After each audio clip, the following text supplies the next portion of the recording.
Salut à toutes et à tous et bienvenue à cette nouvelle édition de la Vue de Presse, une nouvelle édition de nouveaux titres. Et on commence tout de suite cette édition avec le quotidien Le Point qui écrit sur l'actualité en Syrie, ou qui titre plutôt sur l'actualité en Syrie. La France va déposer un projet de résolution à l'ONU. Dans les détails, nous pouvons lire que Laurent Fabius s'associe à d'autres pays pour exiger l'ouverture des accès humanitaires aux populations civiles dans les villes syriennes assiégées. La France, en liaison avec d'autres pays, va déposer un projet de résolution au Conseil de sécurité des Nations Unies pour exiger donc l'ouverture des accès humanitaires aux civils dans les villes syriennes assiégées. C'est ce qu'a annoncé lundi ou ce matin donc le chef de la diplomatie française, Laurent Fabius, exigeant l'ouverture des villes syriennes aux médicaments et aux vivres. Le ministre français sur la radio RTL a jugé absolument scandaleux que l'on discute depuis pas mal de temps et que l'on continue à fermer les populations tous les jours. C'est pourquoi, en liaison avec d'autres pays, nous allons déposer une résolution en ce sens. J'aimerais aussi mentionner que, en ce qui concerne la situation en Syrie, des civils ont été évacués de Homs.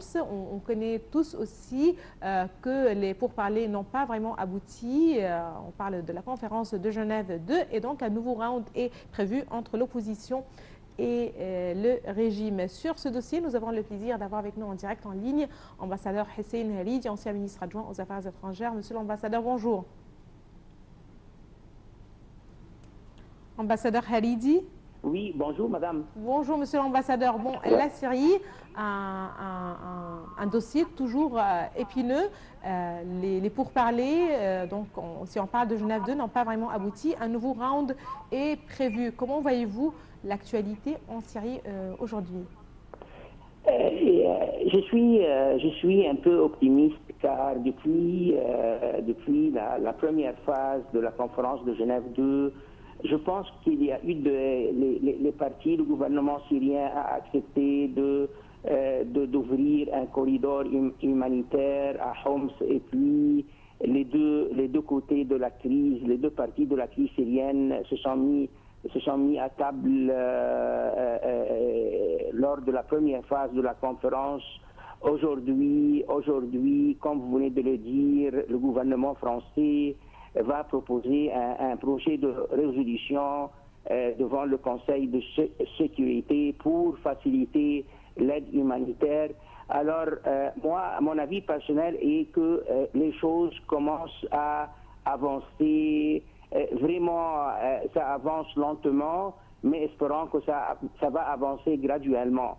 D'un autre côté, l'autre jour, le président de la coalition, entre guillemets, des forces de l'opposition de la révolution syrienne a dit qu'il va déployer ses efforts pour que sa délégation comprendrait la plupart des représentants de l'opposition syrienne, soit de l'opposition de l'intérieur ou l'opposition de l'extérieur.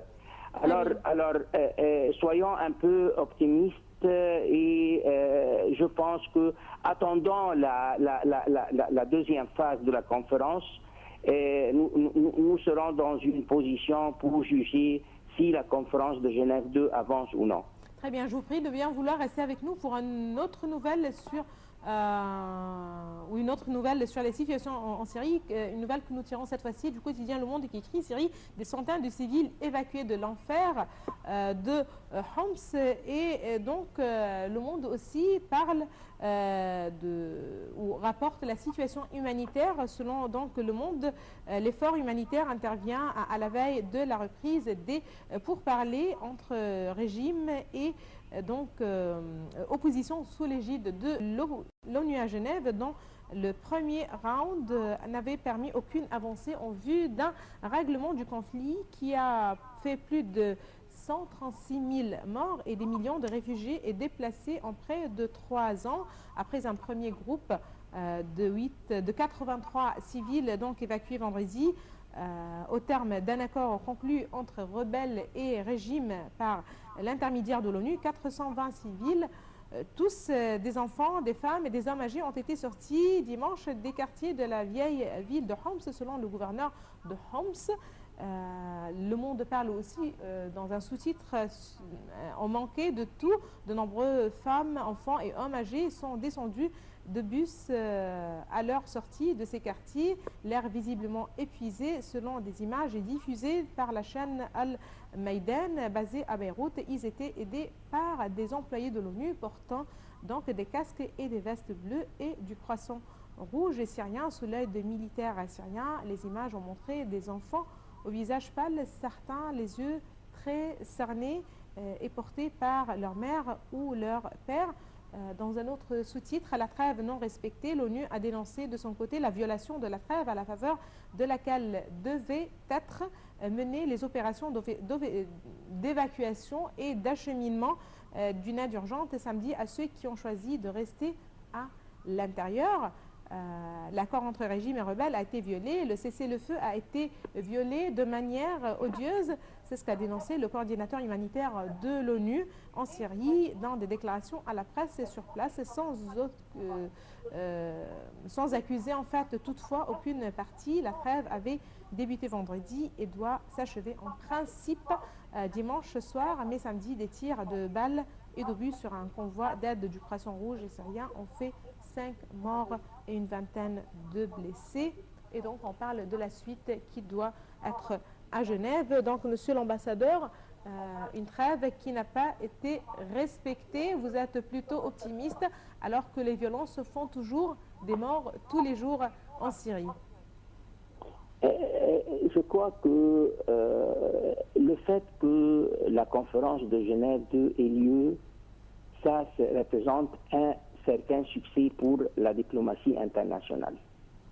Deuxièmement, on ne s'attend pas à résoudre une crise, une tragédie telle la tragédie syrienne qui a duré, madame, 3 ans maintenant avec, comme vous venez de le préciser, 136 000 victimes et des dégâts qui s'élèvent à 22 milliards de dollars américains.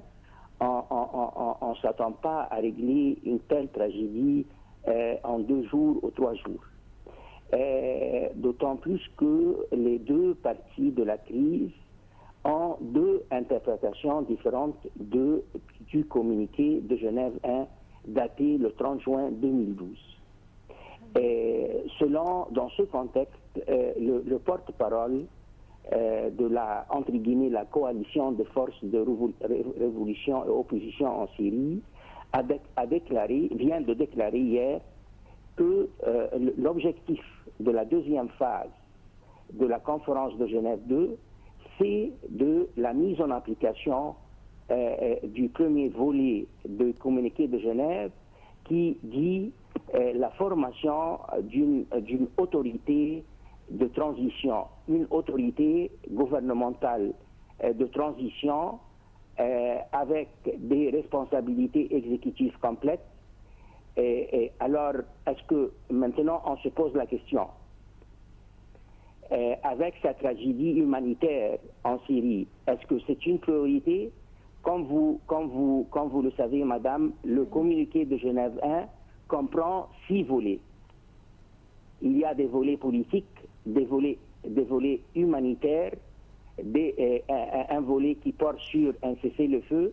Alors moi, au lieu de se pencher à ce stade-là de la conférence sur la formation de l'autorité de transition, l'autorité gouvernementale de transition, pourquoi pas se pencher sur un cessez-le-feu?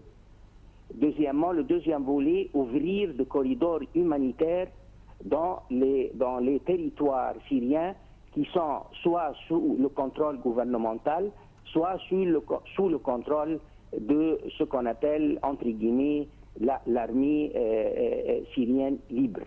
Très bien. Alors, je crois que la tactique de négociation devrait changer. Qu'est-ce qu'on va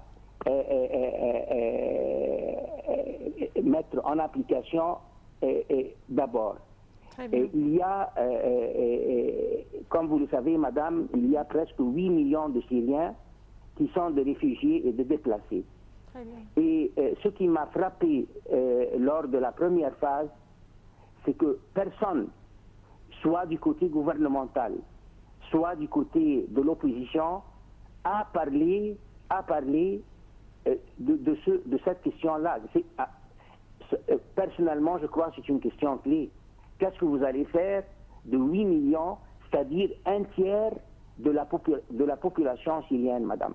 C'est vrai, oui. Et selon l'ONU, il y a 3 millions de Syriens qui ont besoin d'une aide d'urgence dans les plus brefs délais.